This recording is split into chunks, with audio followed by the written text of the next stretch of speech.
विशेष रूप से हमारे प्रांतीय अध्यक्ष जी, आज जिनका हमारी टीम के साथ शपथ ग्रहण हुआ है, आदरणीय भाई मुन्ना जी, सभी विभागों से यहाँ पर पधारे हुए मित्रों, मेरे पूर्व वक्ता महोदय ने बहुत थोड़े समय में बहुत प्रशंसा करते हुए सरकार की आज ये कहा कि हम लोग ऐसी सरकार में धन्य हैं, निश्चित रूप से धन्य हैं। मैं कुछ निवेदन करना चाहता हूं। उन्होंने श्री रामचरितमानस से बात शुरू की थी। राजा ईश्वर का प्रतिनिधि माना जाता है। जो राज्य चलाता है वो उसमें ईश्वर का अंश देखने की परंपरा रही है। और ईश्वर के बारे में जो वर्णन आया है उसमें कहा जाता है कि बिनु पग चलई सुनई बिनु काना, कर बिनु कर्म करई विधि नाना। उसका हाथ नहीं दिखाई पड़ता ईश्वर का, वो बिना कान के सुनता है, वो बिना आंख के देखता है।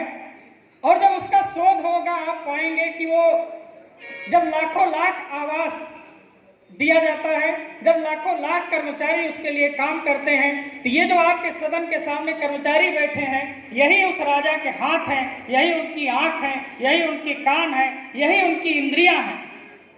और इन इंद्रियों के प्रति मैं बहुत संक्षेप में निवेदन करना चाहता हूं कि विगत काफी समय से, मैं तो कहता हूं 2004 से ही कहीं न कहीं सरकार में उपेक्षा का भाव है।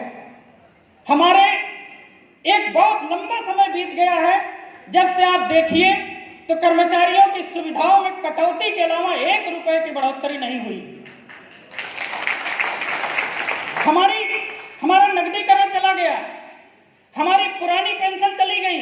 मैं बहुत बधाई देना चाहता हूं जिस पार्टी की आज सरकार है, जिस दल की सरकार है। हम लोग कभी इसके कार्यकर्ता हुआ करते थे जब सरकारी नौकरी में नहीं आए थे। लेकिन मैं निवेदन करना चाहता हूं कि बहुत बड़ा सपना आपने पूर्ण किया। एक नारा लेके चले थे कि एक देश में 2 प्रधान, 2 विधान, 2 निशान, 2 संविधान नहीं चलेंगे। धारा 370 को आप जैसी सरकार ने हटा दिया। लेकिन जब पेंशन का मामला आता है तो वहां पर एक ही देश में 2 संविधान लागू हो जाता है। किसी को पुरानी पेंशन प्रदान की जाती है, किसी को नई पेंशन प्रदान की जाती है। मैं चाहता हूं माननीय सांसद जी हमारे बीच हैं, हमारे विधायक थे, हमारे माननीय विधायक थे, आज सांसद हैं। हमारे माननीय विधायक जी आज अध्यक्ष हैं कार्यक्रम के। भगवान करे वो सांसद भी हो, भगवान करे वो एमएलसी भी हो। लेकिन अब पूरा सदन जो हम लोग आज शपथ लिए हैं कि कर्मचारियों के हित की बात करेंगे, मेरा एक कर्तव्य ये भी है कि मेरे कर्मचारी साथियों में जो सुगबुगाहट हो उसे मंच तक पहुंचाएं, माननीयों तक पहुंचाएं, माननीयों का जो निर्देश हो उसे सब तक पहुंचाएं। मैं आपसे निवेदन करना चाहता हूं कि ये जो कर्मचारी है, जब इनके संगठनों की आपस में बैठक होती है तो इस बात पर चर्चा होती है कि माननीय विधायक जी को विधायक जी की पेंशन मिलेगी, अगर माननीय सांसद हो जाए तो सांसद की पेंशन मिलेगी, वही अगर एमएलसी हो जाए तो एमएलसी की पेंशन मिलेगी। 3-3 पेंशन एक व्यक्ति को मिलेगी 5 साल के कार्यकाल के लिए। और जो 60 साल की उम्र तक जो सेवाएं देते हैं उनके लिए कहा गया कि नहीं, तो आपको पेंशन नहीं दी जा सकती। इस पर विचार करिए महोदय, मैं आपसे निवेदन करना चाहता हूं। मेरा आग्रह है कि कम से कम कोई नई चीज न दीजिए, लेकिन जो पुरानी चीजें आ रही थी उनमें हमारी कटौती नहीं होनी चाहिए, क्योंकि हम आपके हाथ हैं, हम आपके कान हैं, हम आपकी इंद्रियां हैं। हमसे अलग करके कोई सरकार नहीं, सरकार हम शामिल सरकार के भाग हैं।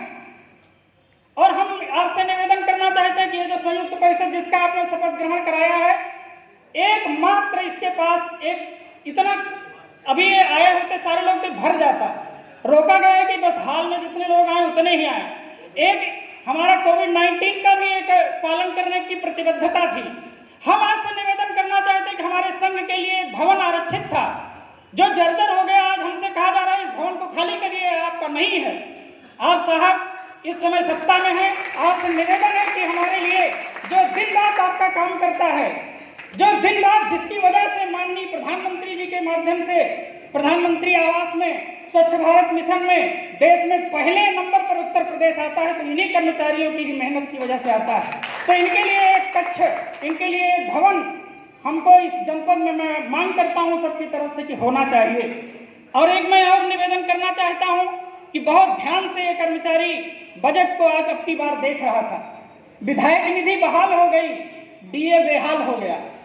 हमारा डीए जो रोका गया था, हमें बहुत आशा थी कि जो बजट प्रस्तुत हो रहा है उसमें हमारे इस डीए जो फ्रीज किया गया है उसे अनफ्रीज कर दिया जाएगा।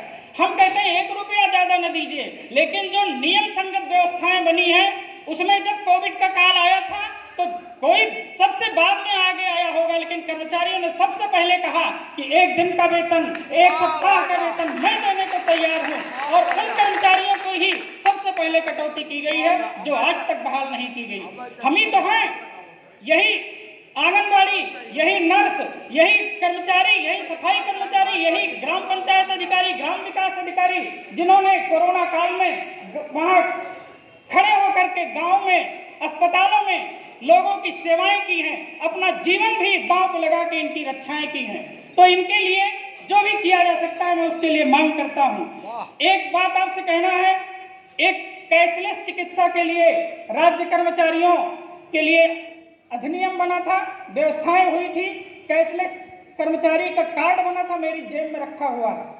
आज तक उत्तर प्रदेश में एक भी अस्पताल नामित नहीं हुई जहां कोई घायल, कोई बीमार कर्मचारी चला जाए तो उसकी कैशलेस चिकित्सा संभव हो जाए।